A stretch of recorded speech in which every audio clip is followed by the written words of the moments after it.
Great Scenes from Great Plays, starring Walter Hamden.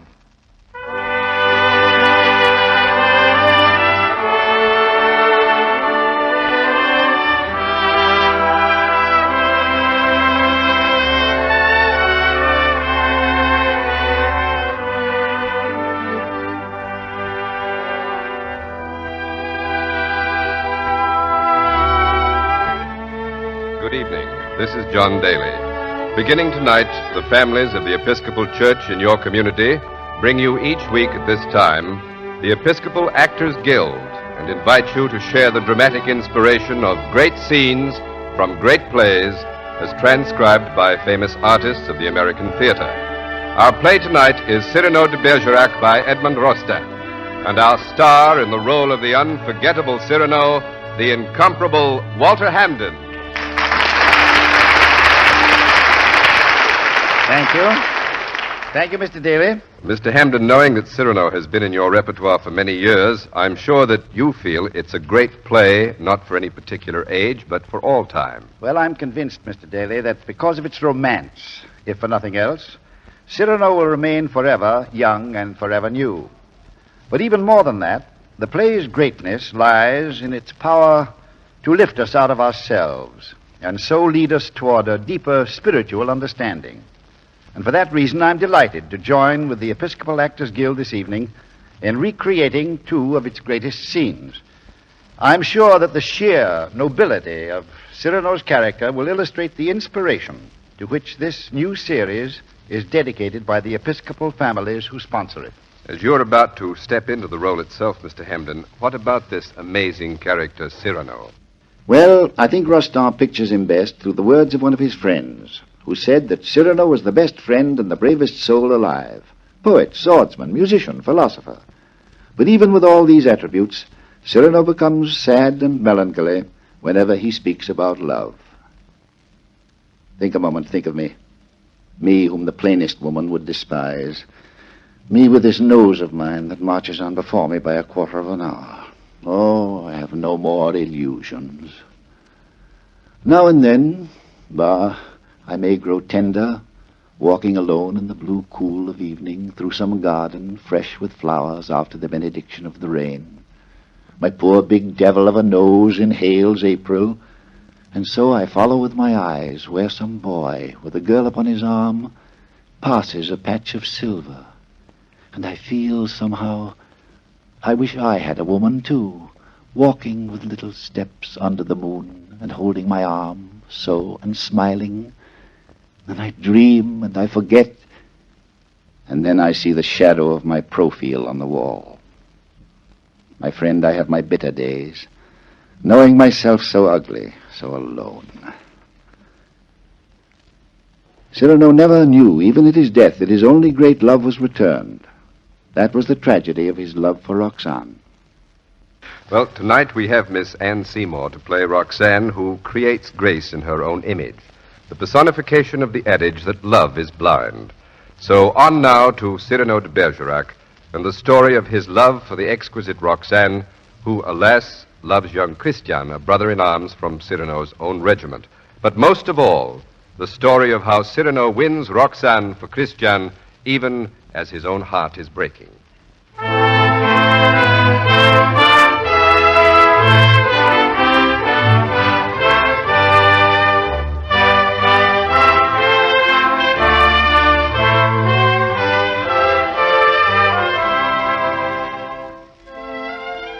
Look, Paris dreams, nocturnal, nebulous, under blue moon beams hung from wall to wall, nature's own setting for the scene we play. Yonder, behind her veil of mist, the Seine, like a mysterious and magic mirror, trembles.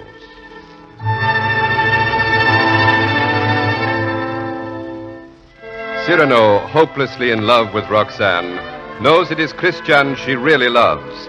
But Christian fears that once Roxane hears him speak, she will despise him, and Cyrano asks, But why, Christian? Because I am a fool. I have a sort of rough and ready soldier's tongue, I know that.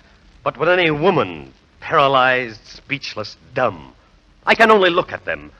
Oh, if I had words to to say what I have here. If I could be a handsome little musketeer with eyes. Besides, you know Roxanne, how sensitive. One rough word, and the sweet illusion gone. I wish you might be my interpreter. I wish I had your wit. Borrow it, then. Your beautiful young manhood. Lend me that, and we two make one hero of romance. What? Would you dare repeat to her the words I gave you day by day? But, Cyrano... But, Christian, why not? I am afraid. I know, afraid that when you have her all alone, you lose all. Have no fear. 'Tis yourself she loves. Give her yourself. Put into words. My words upon your lips. But your eyes, they burn like... Will you? Does it mean so much to you? It means a comedy, a situation for a poet. Come, shall we collaborate? I'll be your cloak of darkness, your enchanted sword, your ring to charm the fairy princess.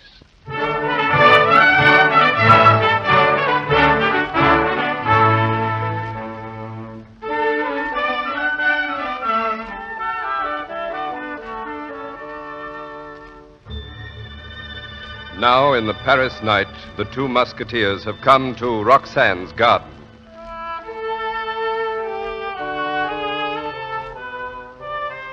It's almost time now as they stand before Roxanne's house, half hidden in the shrubbery.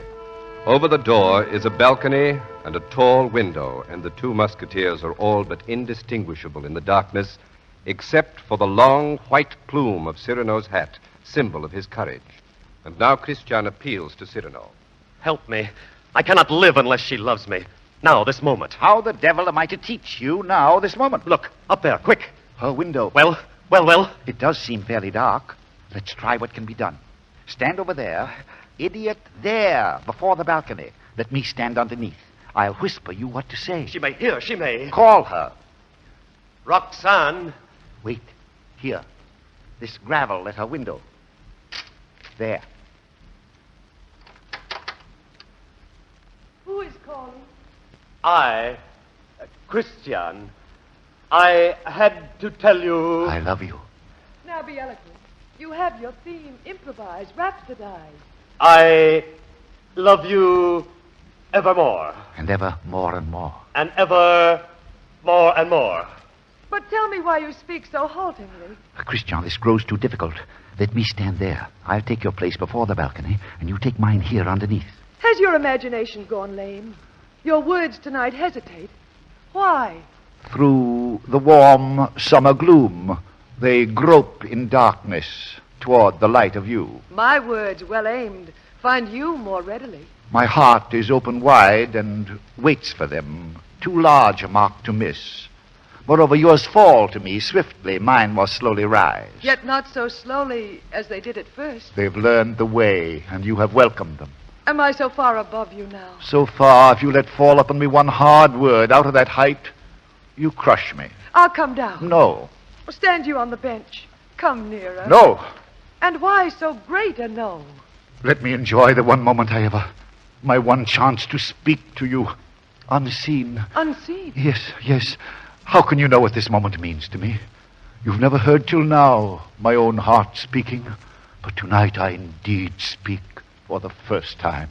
For the first time, your voice even is not the same. How should it be? I have another voice tonight, my own, my self-daring. Oh, where was I? I forget, forgive me. All this is strange, like a dream, sweet like a dream. Love. I love beyond breath, beyond reason, beyond love's own power of loving. Your name is like a golden bell hung in my heart. And when I think of you, I tremble, and the bell swings and rings. Roxanne, Roxanne. Along my veins, Roxanne.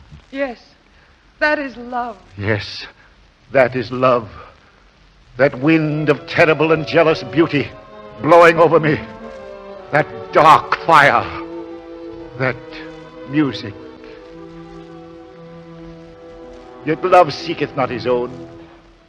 Dear, you may take my happiness to make you happier, even though you never know I gave it you. Only let me hear sometimes all alone the distant laughter of your joy. I never look at you, but there's some new virtue born in me, some new courage. Do you begin to understand a little? Can you feel my soul there in the darkness, breathe on you. Yes. Oh, but tonight, now, I dare say these things. I to you, and you hear them. It is too much. In my most sweet, unreasonable dreams, I have not hoped for this. Now let me die, having lived. It is my voice, mine, my own, that makes you tremble there in the green gloom above me. For you do tremble as a blossom among the leaves. You tremble, and I can feel all the way down along these jasmine branches, whether you will or no, the passion of you trembling. Yes, I do tremble, and I weep, and I love you, and I am yours. And you have made me thus. What is death like, I wonder? I know everything else now. I have done this to you. I myself. Only let me ask one thing more. One kiss. One? Christian, you go too far. You ask me for... Yes, but I mean... She is willing. Make the most of it. I did ask, but I know I asked too much. Willie, that kiss. Are you still there? We were speaking of... A kiss. The word is sweet. What will the deed be? Are your lips afraid even of its burning name? Not much afraid. Not too much. Have you not unwittingly laid aside laughter, slipping beyond speech, even to tears? One step more, only one, from a tear to a kiss. One step, one thrill. Hush. And what is a kiss? A rosy dot over the eye of loving. A secret whispered to listening lips apart. A moment made immortal with a rush of wings unseen. A sacrament of blossoms, a new song sung by two hearts to an old simple tune. The ring of one horizon around two souls together, all alone. Then come, gather your sacred blossom. Go, Christian, climb. Your old new song, your moment made immortal. Climb up, animal. Roxanne. So.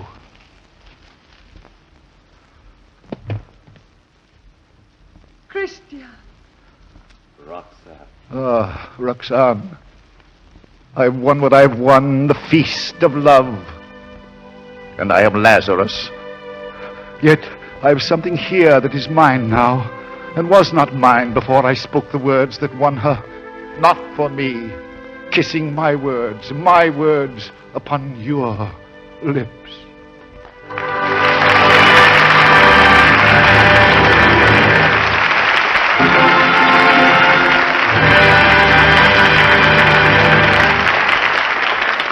And thus the poet's words upon the soldier's lips have won the lady's love.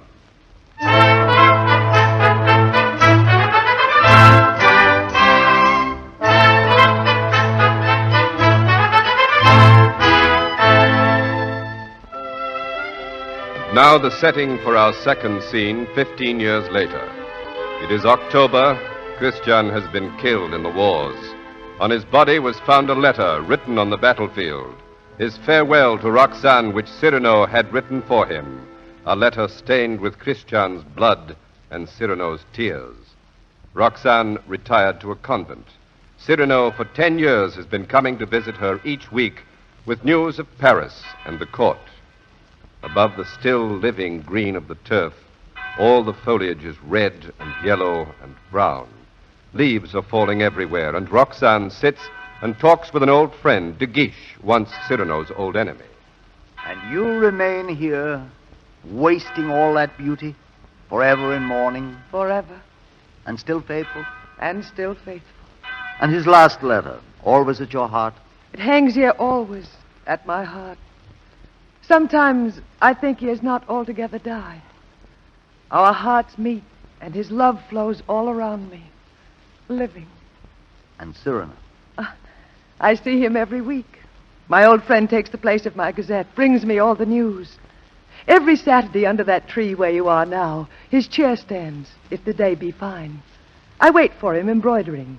The hour strikes, then I hear I need not turn to look at the last stroke his cane tapping the steps. He tells me the story of the past week. Ah, here's Lebray. How is it with our friend, with Cyrano? Badly, madame. Monsieur. Monsieur.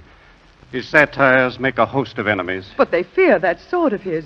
No one dare touch him. And yet, though it is true that no one dares attack your friend, the other day at court, Somebody said to me, this man Cyrano may die accidentally. Thank you. You may thank me. Keep him at home all you can. Tell him to be careful. Careful. Cyrano?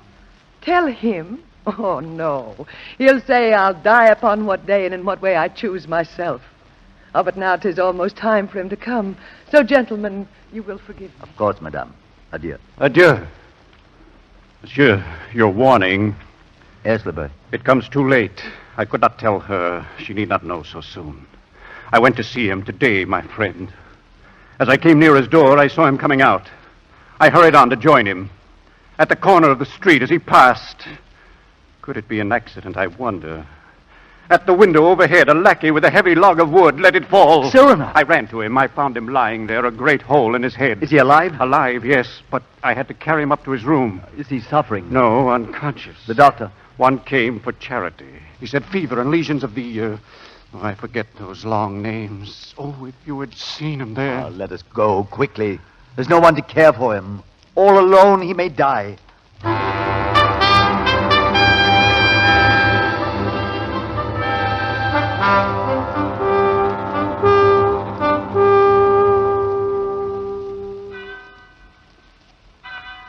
There, the hour. He will be coming now. All done striking? He never was so late before. Certainly nothing could ever keep him away. Ah, his cane. After 14 years late, for the first time? I was detained by Well, a visitor, most unexpected. did you tell him to go away? For the time being, yes. I said, excuse me, this is Saturday. I have a previous engagement, one I cannot miss, even for you. Come back an hour from now. Your friend will have to wait. I shall not let you go till dark. Perhaps a little before dark. I must go. Here, sit here in your chair beneath this tree. The leaves. What color? Perfect Venetian red. Yes, they know how to die. A little way from the branch to the earth. A little fear of mingling with the common dust. And yet they go down gracefully. A fall that seems like flying. Melancholy. You? Oh, no, Roxanne. Then let the leaves fall. Tell me now the court news. My Gazette. Let me see. Ah, Saturday the 19th. The king fell ill after 8 helpings of grape marmalade. His malady was brought before the court, found guilty of high treason, whereupon his majesty revived. The royal pulse is now normal. Sunday the 20th, the queen gave a grand ball, at which they burned 763 wax candles. No, 22nd. All the court has gone to Fontainebleau. Cyrano. Oh, nothing. My old wound at Arras. Sometimes, you know. Oh, my poor old it's friend. nothing. It will soon be gone. There. It is gone. We all have our old wounds. I have mine here at my heart. This faded scrap of writing. It's hard to read now. All but the blood and the tears. His letter. Did you not promise me that someday you would let me read it? His letter? You wish? I do wish it today. Here. Farewell, Roxanne. Because today I die. Aloud. I know that it will be today, my own dearly beloved. My heart still so heavy with love I have not told, and I die without telling you. How you read it, his letter. I remember now the way you have of pushing back a lock of hair with one hand from your forehead. And my heart cries out. His letter. And you read it so... Cries out and keeps crying. Farewell, my dear, my dearest. In a voice... My own heart's own, my own treasure. In such a voice. My love. As I remember hearing long ago. I am never away from you.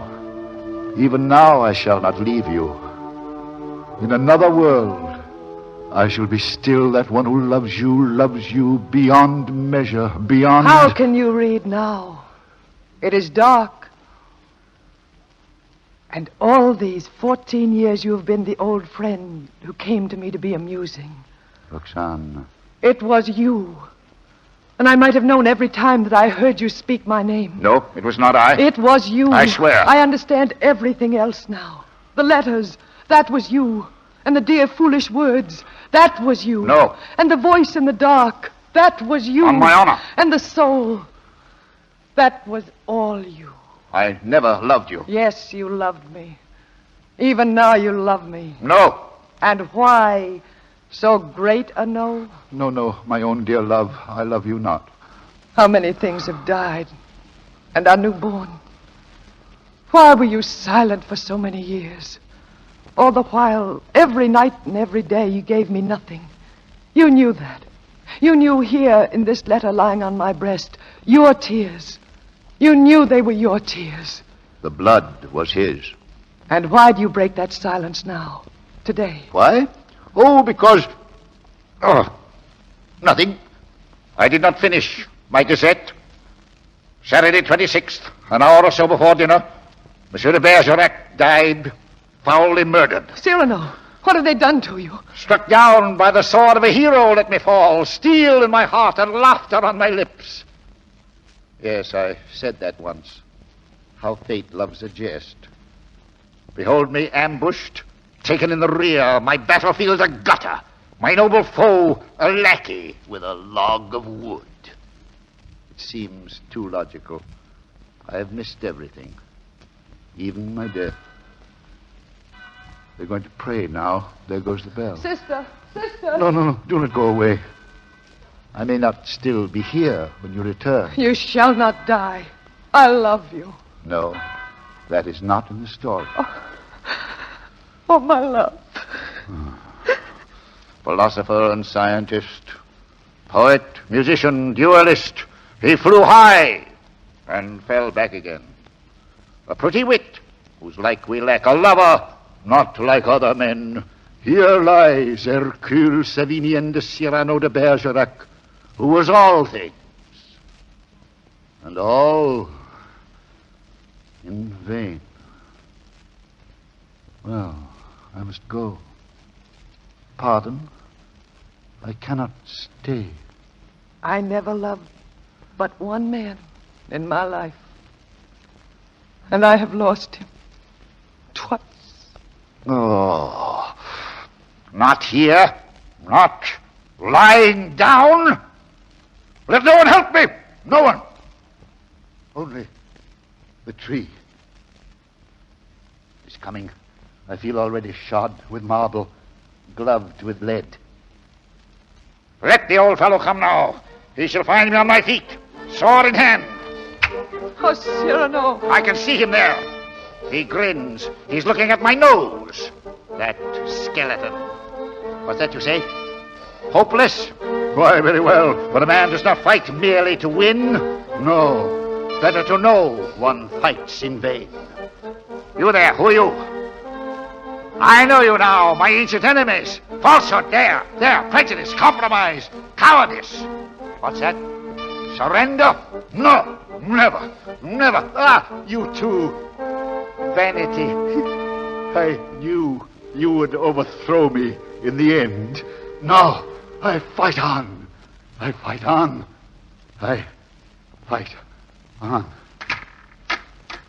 Cyrano. Yes, all my laurels you have riven away, and all my roses. Yet in spite of you, there is one crown I bear away with me.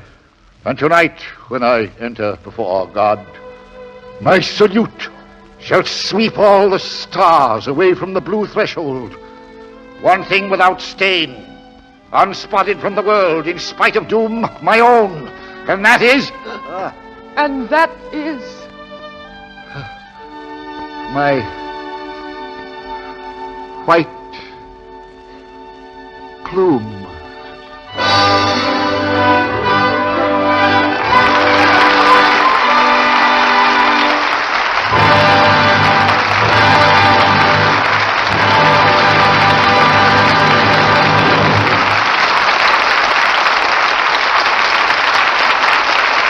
Thank you. In In a moment, Walter Hamden will be back and will tell you about next week's play. But now, an important message inspired by the great scenes just portrayed. Today, all of us are deeply troubled by the discords and divisions of the world we live in. We are frightened by the dark shadows of war which fall across even our brightest days. How, we ask ourselves, how can we make sense out of this confused and troubled world? Well, the answer to that question is not simple. No one of us is wise enough. No one of us is influential enough to change the immediate conditions under which we have to live. Yet there's something each one of us can do. We can start by seeing to it that we're the kind of people who are ready to live in a better world. The place to begin is with ourselves. In tonight's famous play, Cyrano's lifelong, self-denying love for Roxanne moved us deeply. How is a man able to rise to such heights of character?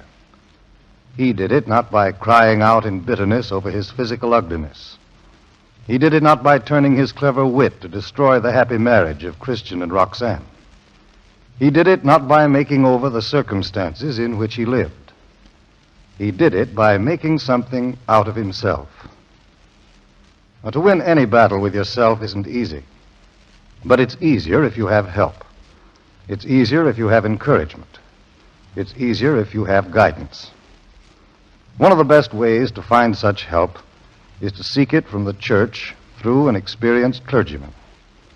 If you're a member of the church, you will already know from your own experience that this is true. If you're not a member of a church, we urge you to discover just how much richer your life can become, to discover just how much help you can get when you receive that which only the church can give. Now, perhaps the Episcopal Church will be able to give you what you need. To assist you to know something about the Episcopal Church, what it is, what it stands for, and how it offers you a faith to live by in these difficult times, we have prepared an informative booklet called Finding Your Way. This booklet will be sent to you if you'll send a postcard or letter with your name and address to the station to which you're listening.